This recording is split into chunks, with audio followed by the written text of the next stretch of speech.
Halo sobat, jumpa lagi. Melanjutkan kisah Istana yang Suram. Kali ini dalam episode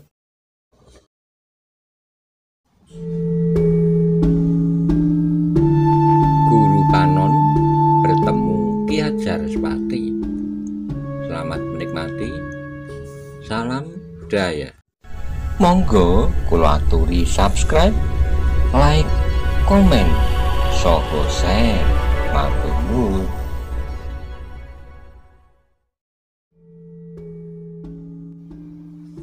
Ki Hajar Spati hanya mengangguk-angguk saja, tapi mereka melihat Nyai Reksabau mempersiapkan diri, maka ia pun kemudian yakin bahwa Nyai Reksabau bukannya orang kebanyakan. Ia sudah terlalu sering hilir mudik ke perdepokan itu menengok anak-anaknya. Karena itu baginya bukanlah persoalan baru lagi. Tapi seperti yang aku katakan, ia tidak akan terlibat dan perguruan Panjer Bumi pun tidak akan terlibat. Karena mereka sama sekali tidak menghiraukan peristiwa yang terjadi di Pegunungan Sewu itu. Ternyata kemudian justru Nyai Reksabau yang barangkali lebih dahulu meninggalkan rumahnya, seperti kebiasaannya saja, seolah-olah ia hanya sekedar hendak pergi menengok sanak keluarga yang tidak begitu jauh. Dengan selendang lurik berwarna gelap, ia membawa sebungkus kecil pakaian yang tidak menumbuhkan kecurigaan. Tapi yang tidak diketahui oleh seorang pun, di balik ikat pinggang dan kembennya terselip sebuah keris yang khusus. Selendang luriknya itu karena selendang itu dapat diberinya bandul, beberapa bola besi sebesar kentos salak. Untuk beberapa lama Ki Reksabau masih tinggal di rumahnya. Ia mengharap istrinya tidak akan dapat diketahui lagi arahnya jika tiba-tiba saja orang-orang cengkir pitu itu berdatangan. Setelah memberikan beberapa pesan bahwa ia akan pergi menyusul istrinya karena keperluan keluarga yang mendesak, seperti cerita yang direncanakan bahwa ada keluarganya yang kehilangan salah seorang anaknya, maka Ki Reksabau segera mempersiapkan diri. "Kiai akan pergi berkuda?" bertanya seorang pelayannya. "Ya, bagaimana dengan Nyai? Bukankah ia hanya berjalan kaki?" "Ia akan langsung pergi ke rumah saudaraku itu. Sedang aku masih akan singgah memberitahukan kepada beberapa orang keluarga yang jauh." Pelayannya tidak bertanya lagi. Mereka mengantar Ki Reksabau yang diikuti oleh Ki Hajar Spati sampai ke regol halaman. Demikianlah maka Ki Reksabau itu pun kemudian meninggalkan rumahnya diikuti oleh Ki Hajar Spati. Beberapa orang pelayannya memang menjadi heran bahwa orang yang baru itulah yang dibawanya. Namun demikian mereka tidak bertanya terlalu banyak, meskipun mereka tidak terlalu banyak mengetahui tentang kedudukan lurahnya. Namun terasa bagi mereka bahwa memang ada sesuatu yang tidak mereka ketahui pada lurahnya itu. Demikianlah Ki Reksabau dan Ki Hajar Spati pun segera menuju ke barat. Tapi mereka tidak akan mengikuti jalan yang biasa ditempuh menuju ke arah Pegunungan Sewu. Tapi mereka akan mengambil jalan memintas melalui daerah selatan yang berbukit-bukit. Justru bukit-bukit yang kemudian merupakan kepanjangan dari Gunung Sewu itu sendiri. Meskipun jalan melalui daerah selatan itu masih agak gelap, karena mereka harus melintasi hutan-hutan yang cukup lebat. Meskipun tidak terlalu besar, tetapi di beberapa bagian mereka akan melintasi pedukuhan-pedukuhan yang sudah cukup ramai. Di lembah yang subur di sela-sela bukit, telah banyak dihuni orang yang ingin bekerja di tempat yang tenang dan tidak terganggu oleh pergolakan yang sering terjadi di antara manusia. "Kita akan bermalam semalam di perjalanan," berkata Ki Reksabau. "Tapi aku kira kita tidak akan terlambat. Jarak waktu antara kita dengan orang-orang Kumbang Kuning itu tidak terlalu jauh." Ki Hajar Spati mengangguk-angguk, namun kemudian katanya, "Kita akan mendekati Karangmojo dari arah timur." "Ya, dan mungkin ada pihak lain yang melakukannya pula seperti kita." Ki Hajar Spati mengangguk-angguk, katanya, "Memang mungkin. Karena itu kita memang harus berhati-hati. Keduanya pun kemudian memasuki jalur jalan yang semakin sempit. Mereka sampai di ujung daerah persawahan, maka jalan pun menjadi semakin sulit. Tetapi agaknya Ki Reksobau telah mengenal jalan itu dengan baik, sehingga ia tidak usah mencari-cari arah. Sejenak kemudian mereka sampai ke hutan alang-alang yang lebat. Jalan setapak di antara batang alang-alang itu membawa mereka masuki sebuah hutan yang cukup lebat. Meskipun di tengah-tengah hutan itu menyusup lorong sempit yang panjang. Hutan ini merupakan daerah yang kadang-kadang gawat, berkata Ki Reksobau. Tapi perampok-perampok kecil itu hanya sekali-kali saja singgah di daerah ini, karena daerah ini memang tidak banyak dilalui orang. Ki Ajarspati mengangguk-angguk. Memang jalan di tengah-tengah hutan itu memberikan banyak kesempatan bagi orang jahat untuk melakukan kejahatan. Tapi agaknya jalan itu bukannya sawah yang subur bagi mereka, karena memang jarang sekali ada orang yang mengetahuinya. Tapi bagi Ki Reksobau dan Ki Ajarspati, penjahat-penjahat dan perampok-perampok kecil di hutan itu sama sekali tidak akan dapat mengganggu perjalanan mereka. Semakin lama mereka berjalan, semakin dalam pula mereka menyusup ke dalam hutan yang lebat itu. Mereka tidak menghiraukan auman harimau atau pekik kera yang saling berkejaran di atas pepohonan. Namun dalam pada itu perhatian Ki Reksobau yang berkuda di depan mulai tertarik pada jejak-jejak di bawah kaki kudanya, ranting yang patah dan rerumputan yang terinjak. Ki Ajar, desisnya, aku melihat jejak. Ki Ajarspati pun kemudian memperhatikan lorong sempit yang dilaluinya. Kuda mereka pun semakin lama menjadi semakin lambat, bahkan akhirnya berhenti sama sekali. Kedua orang itu pun segera meloncat dan memperhatikan jejak yang terdapat di sepanjang lorong sempit itu pula. Sekelompok orang-orang berkuda, desis Ki Ajarspati. Ya, sekelompok kecil orang-orang berkuda, hanya 4 orang, saut Ki Reksobau. Ki Ajarspati mengangguk-angguk. Menurut pengamatannya memang hanya sekitar 4 orang berkuda. Siapakah mereka kira-kira? Bertanya Ki Ajarspati. Apakah orang Kumbang Kuning? Menurut perhitunganku orang-orang Kumbang Kuning jumlahnya lebih banyak dari 4 orang. Jadi siapa? Ki Reksobau tidak menjawab, namun matanya kemudian, marilah kita akan mengikutinya. Keduanya pun kemudian melanjutkan perjalanan mereka. Jejak itu masih termasuk jejak baru. Orang-orang yang berkuda itu tentu belum melampaui sehari sebelumnya. Tidak banyak yang mereka persoalkan di perjalanan. Semakin lama mereka pun menjadi semakin cepat. Meskipun kadang-kadang mereka harus berhenti dan dengan hati-hati melangkah satu-satu karena rintangan di perjalanan itu. Batang yang roboh melintang atau sulur-sulur berkayutan di atas jalan sempit itu dipermainkan oleh sekelompok kera. Namun sekali lagi perjalanan itu terhambat. Ki Reksobau yang berada di depan memberikan isyarat kepada Ki Ajarspati agar mereka berhenti jenak. Ki Ajar, apakah kau melihat sesuatu di hadapan kita? Bekas sebuah arena pertempuran, desis Ki Ajarspati. Ki Reksobau mengangguk-angguk, katanya, marilah kita lihat, tetapi kita harus berhati-hati. Pertempuran di tempat ini merupakan sesuatu yang mencurigakan. Keduanya pun kemudian meloncat turun dari kuda mereka dan perlahan-lahan maju mendekati tempat yang diduga baru saja menjadi arena pertempuran. Menilik pepohonan perdu yang berpatahan, tanah yang beramburan, dan dedaunan yang rontok di tanah. Keduanya termangu-mangu sejenak. Perlahan-lahan mereka mendekati gerumbul yang berserakan. Keduanya terkejut. Mereka melihat kaki yang terjulur di bawah dahan-dahan perdu yang berpatahan. Perlahan-lahan mereka meraba kaki yang telah membeku. Mayat, desis Ki Ajarspati. Ki Reksobau pun kemudian menyibakkan gerumbul itu dan dengan dahi yang berkerut. Mereka melihat tubuh yang terbujur kaku. Ki Reksobau menarik napas dalam-dalam, katanya, mungkin seorang perampok di hutan ini. Ya Jaripati termangu-mangu, apalagi mereka sekali lagi yang meloncat mendekati tubuh yang terbujur. Katanya, sesosok lagi. Ki Reksabau mengangguk, jawabnya, ya, aku kira 2 orang perampok atau lebih. Mungkin semuanya terbunuh, mungkin pula yang lain sempat melarikan diri. Ki Ajar mengerutkan keningnya, desisnya. Jika benar mereka adalah perampok-perampok di hutan ini, agaknya mereka telah salah pilih sasaran, sehingga justru merekalah yang terbunuh.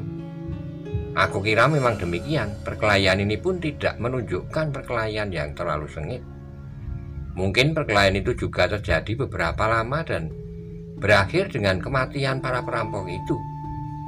Kitalah yang mendapat pekerjaan sekarang. Ternyata kita tidak akan dapat membiarkan mayat ini berserakan begitu saja tanpa menguburnya.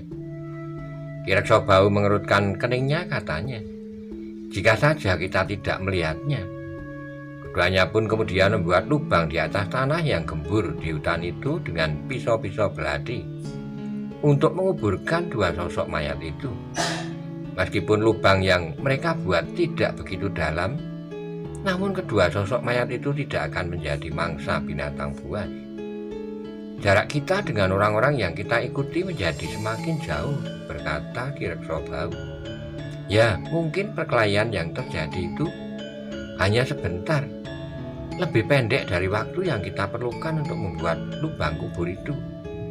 Keduanya pun kemudian melompat ke punggung kuda dan melanjutkan perjalanan.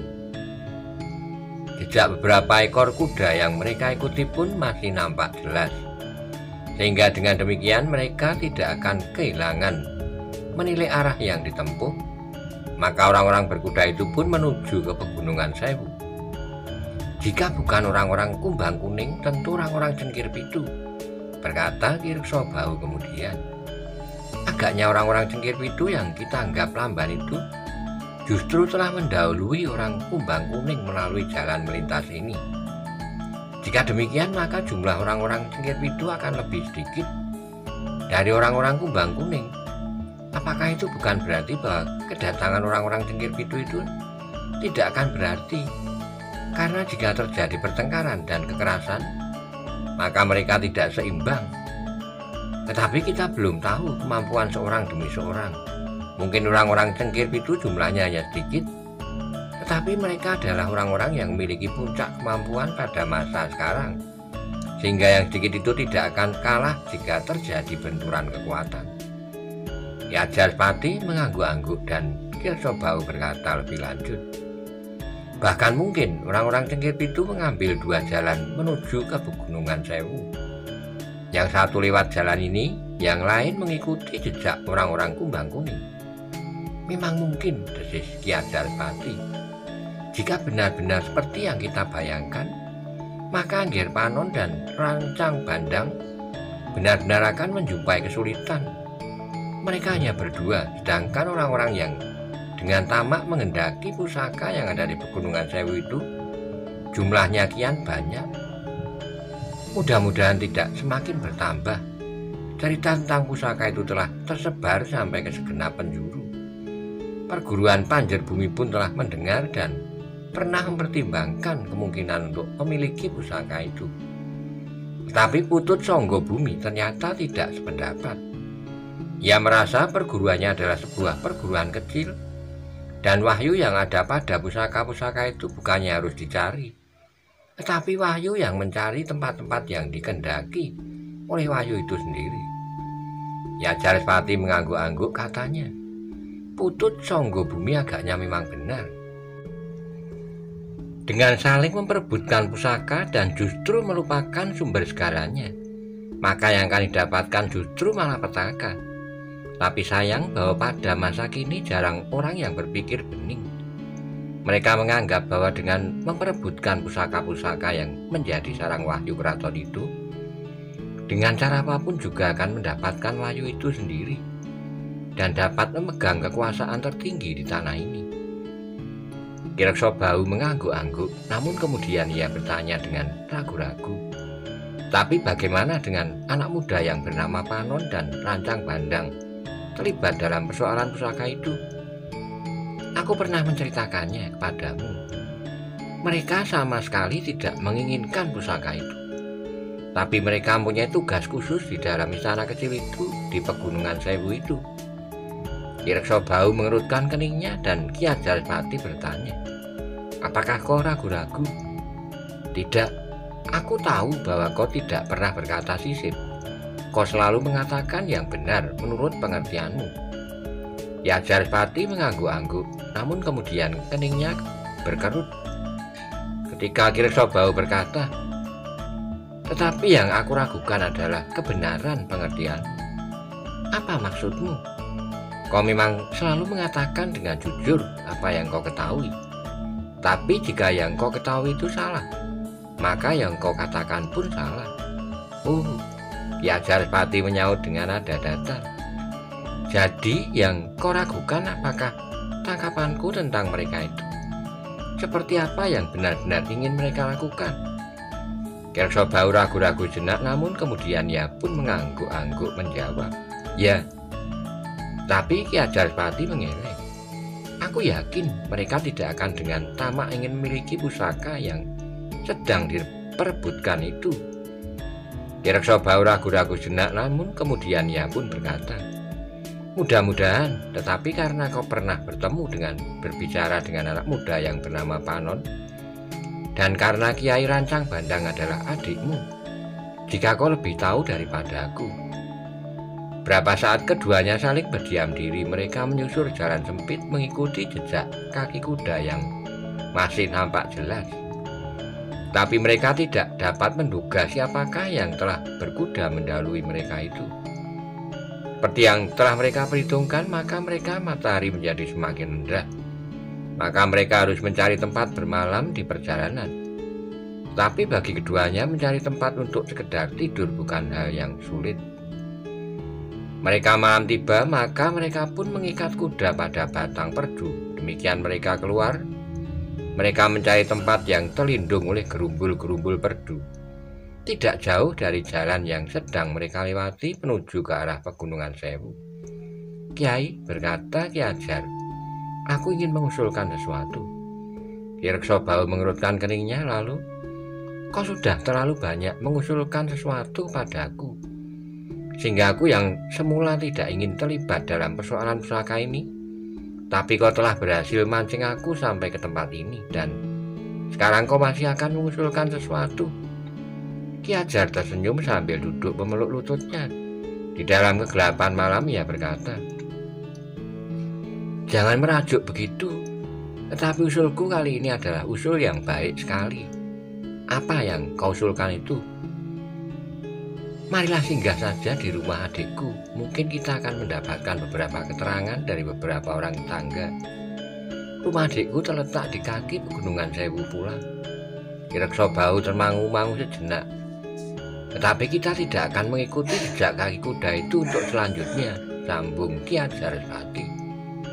Ki Reksabau masih termangu-mangu, katanya, "Ada pertimbangan tersendiri. Dengan demikian kita akan kehilangan jejak itu dan kita tidak akan mengetahui siapakah yang telah mendahului naik ke Pegunungan Sewu. Tapi imbangannya mungkin kita akan mendapat keterangan dari beberapa orang yang mungkin melihat sekelompok atau lebih orang-orang yang naik ke Pegunungan Sewu. Tapi jalan naik adalah banyak sekali." "Itulah," desis Ki Reksabau kemudian. "Namun, aku lebih senang singgah ke rumah adikmu. Kita dapat melanjutkan perjalanan sekarang. Kuda kita telah beristirahat cukup. Bentar lagi, biarlah mereka makan rerumputan dahulu." Jenak kemudian mereka pun mulai berkemas lagi. Mereka tidak lagi ingin bermalam di pinggir hutan itu. Setelah kuda mereka mendapat cukup makan dan beristirahat, maka perjalanan pun dilanjutkan.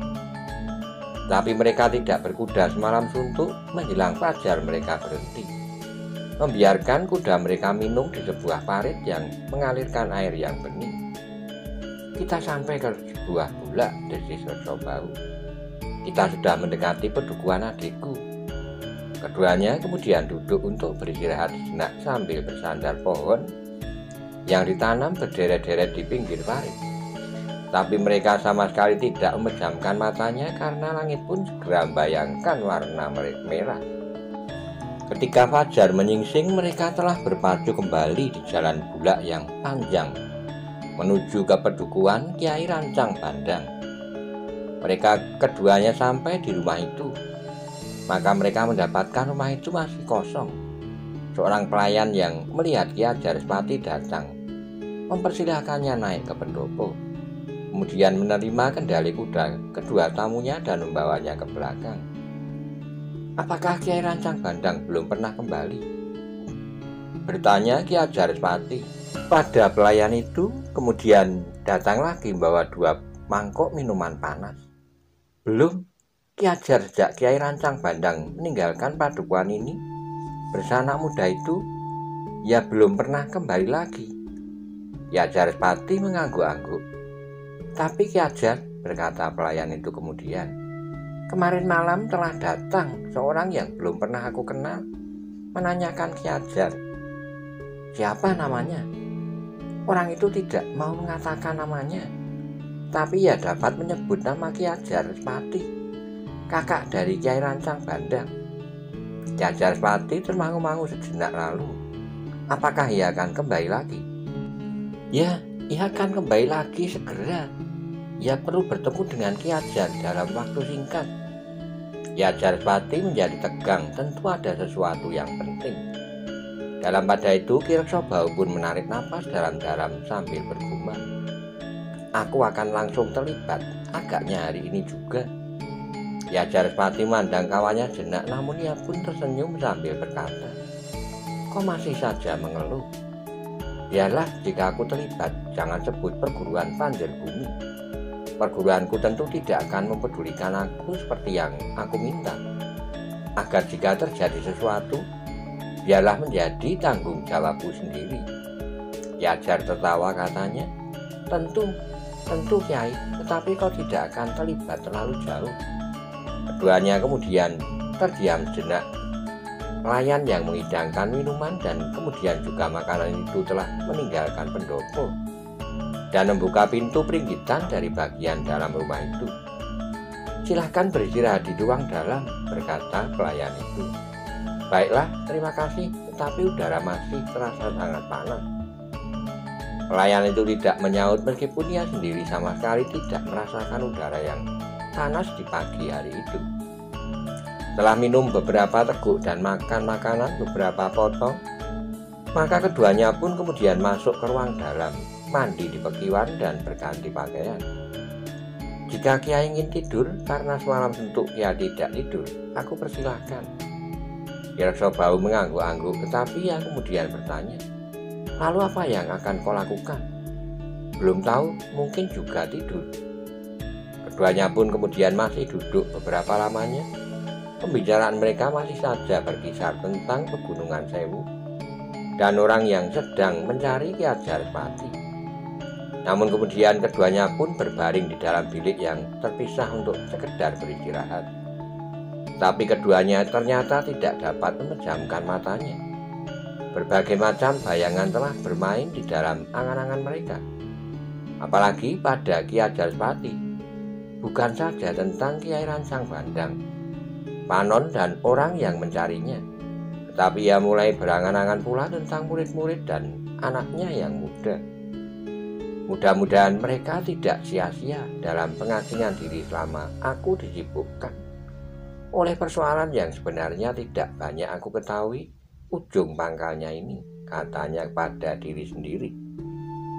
Namun ia percaya bahwa kedua muridnya yang pernah menempuh jalan sesat bersama anaknya yang tua, yang terbunuh justru oleh Panon Suko itu, benar-benar menyadari betapapun buruknya tingkah laku mereka di masa lampau, dan kini mereka sedang menempa diri dengan tujuan hidup yang lain dari yang pernah mereka lakukan itu bersama dengan anaknya yang muda.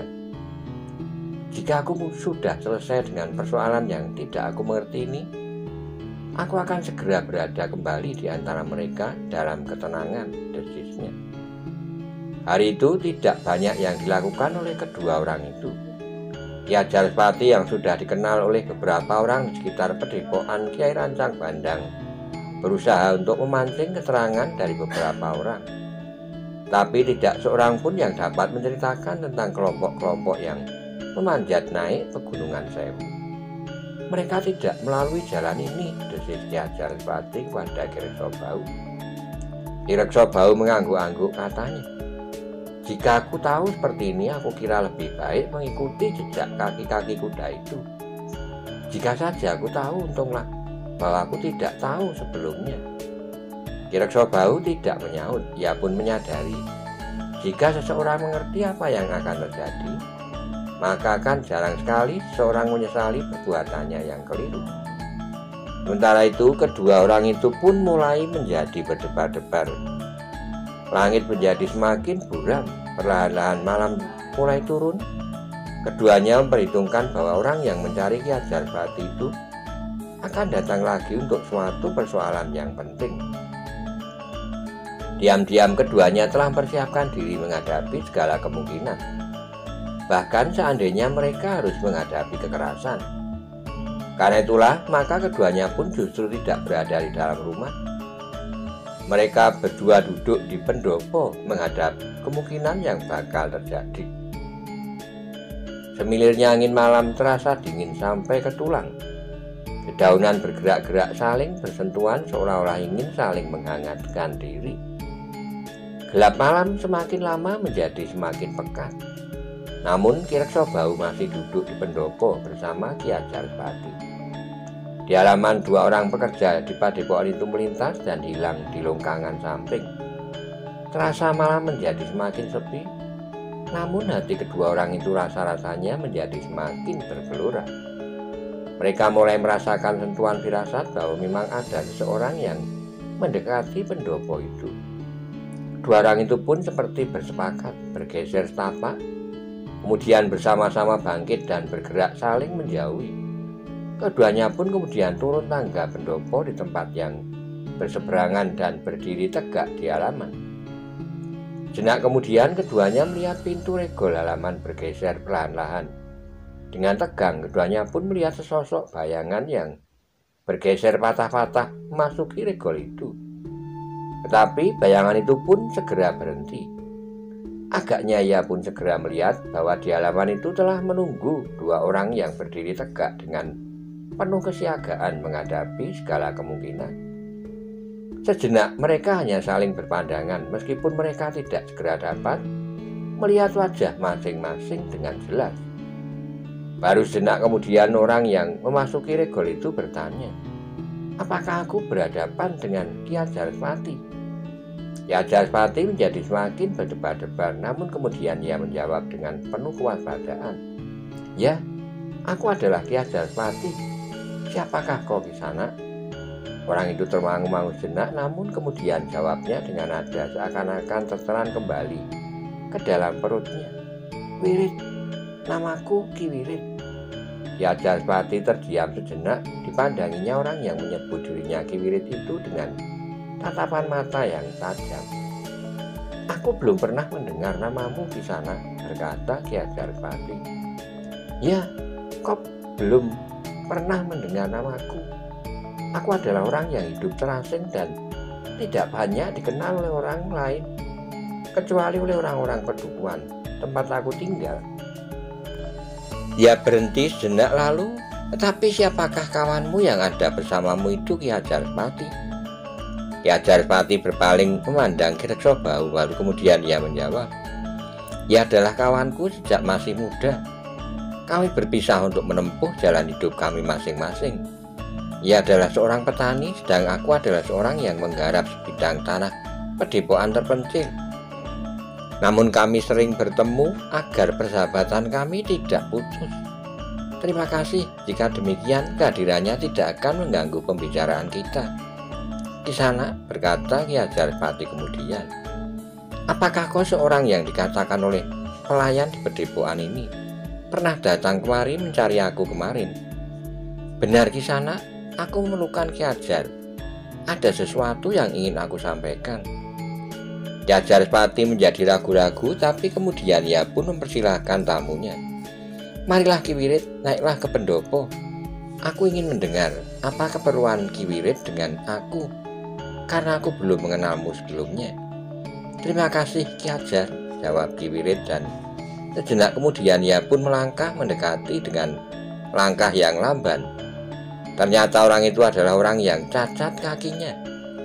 Sejenak kemudian ketiga orang itu pun telah duduk di pendopo. Dengan ragu-ragu Ki Ajar bertanya, "Ki Wirid, aku merasa selalu didesak oleh perasaan ingin tahu. Apakah keperluan Ki Wirid mencari aku?"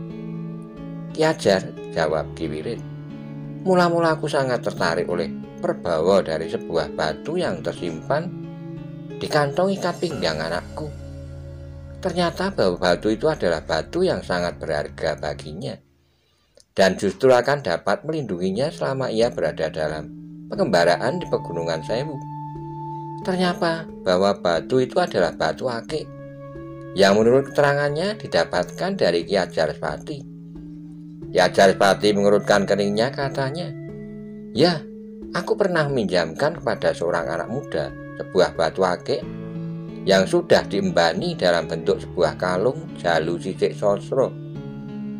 Kalung itu ada pada anakku sekarang. Agaknya ia sangat berhati-hati sehingga benda itu selalu disimpannya di dalam kantong ikat pinggangnya." Ki Ajarspati termangu-mangu sejenak, nampaknya ia sedang mengingat-ingat. Baru kemudian ia mengangguk-angguk sambil berkata, "Aku ingat sekarang, anak muda itu memang pernah menyebut namamu, Ki Wirid. Ia mengaku bernama Panon. Bukankah ia muridmu?" "Benar Ki Ajar, kedatanganku adalah untuk mengucapkan terima kasih.